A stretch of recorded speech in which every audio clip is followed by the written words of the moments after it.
Russia's military offensive against Ukraine and the ensuing Western sanctions are wreaking a havoc on global markets and the economy, with Moscow warning of unpredictable and catastrophic consequences. Deputy Prime Minister Alexander Novak said crude prices could surge to over $300 per barrel if the US and the European Union ban imports of oil from Russia. Oil prices have already spiked close to $140 per barrel, the highest since the 2008 financial crisis. On the Nord Stream 2 sanctions, Novak warned that Russia could cut gas supplies via the Nord Stream 1 pipeline to Germany, but it has not made such a decision yet. Western sanctions on Moscow, coupled with logistics turmoil, have also shaken markets for other commodities. US wheat futures rose more than 7%, nearing an all-time high amid fears of supply chaos. European wheat has already hit record highs. Russia is the world's biggest wheat exporter. Together with Ukraine, it accounts for about 29% of global wheat stocks.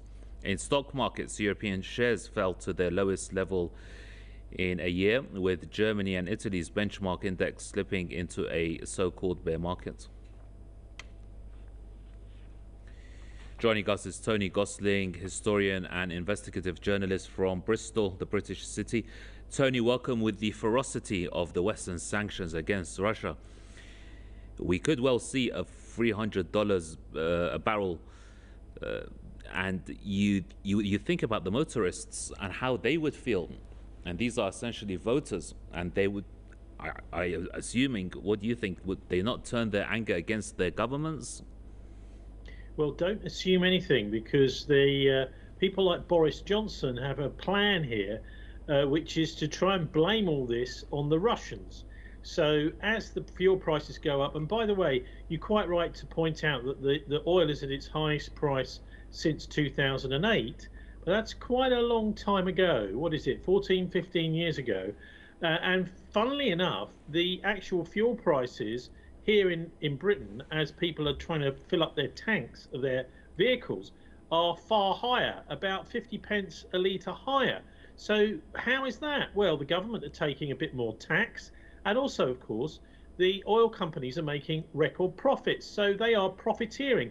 They're seeing this as an opportunity where they can just put their prices up with impunity, and the government can't actually do anything to stop them, because there is no regulation of fuel prices here in Britain.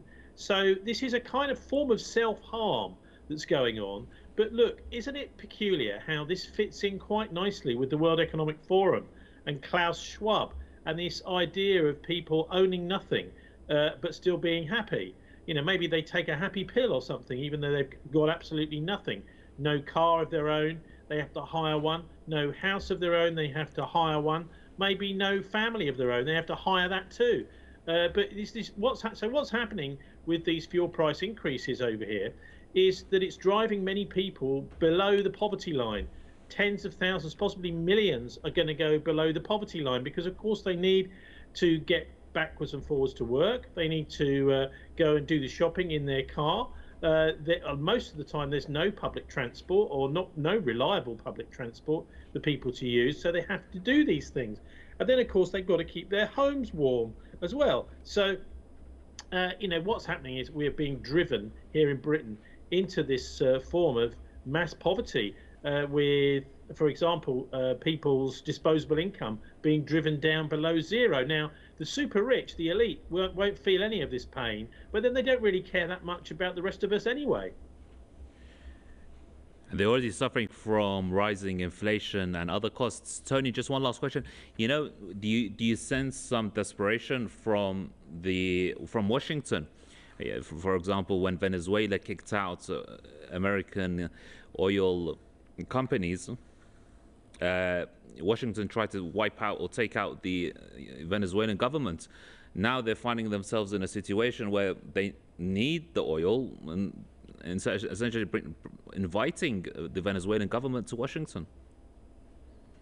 Well, this just shows that this is very much like the book 1984, where the Allies change, they swap every week.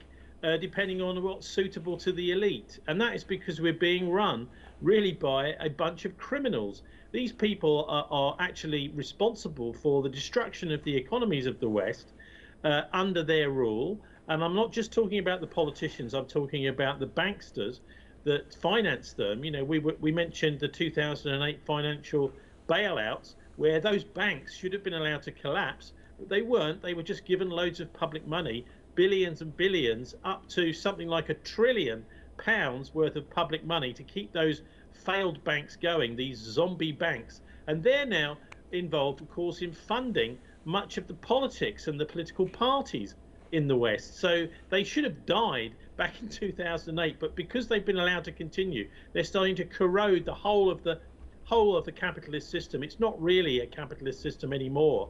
It's surviving on this printing money. Quantitative easing is the only way that it's keeping going. And actually, of course, if you look across the world, you'll see that Russia and China and India and Brazil, countries like this, the BRICS countries, are in a far, far better position to be able to say to their population with a clear conscience that we are doing what's best for you, the population. Whereas, of course, that is not really being the case very much more in the West. And this attitude, which our Western leaders have, particularly in NATO, and switching off the channels to RT, shows that they're actually afraid of the information that's coming out. We've gone on to a kind of war fever mode in our press here, where all we're getting is wall-to-wall propaganda.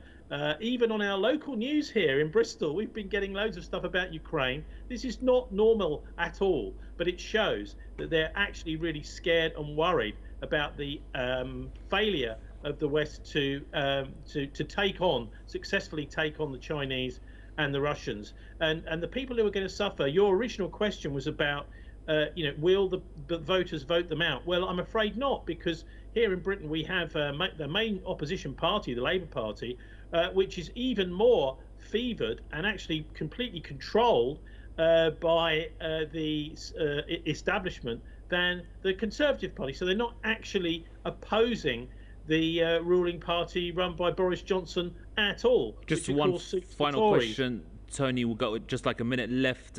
If there is a global financial crisis and some sectors such as the banks start crying out for help again, will the governments bail them out instead of, again, like we saw in 2008, instead of the ordinary citizens and households? Well, it's difficult to know what will happen because I would suggest that much of this has been war gamed well beforehand. So they know, the banks know, the Treasury knows, Goldman Sachs knows.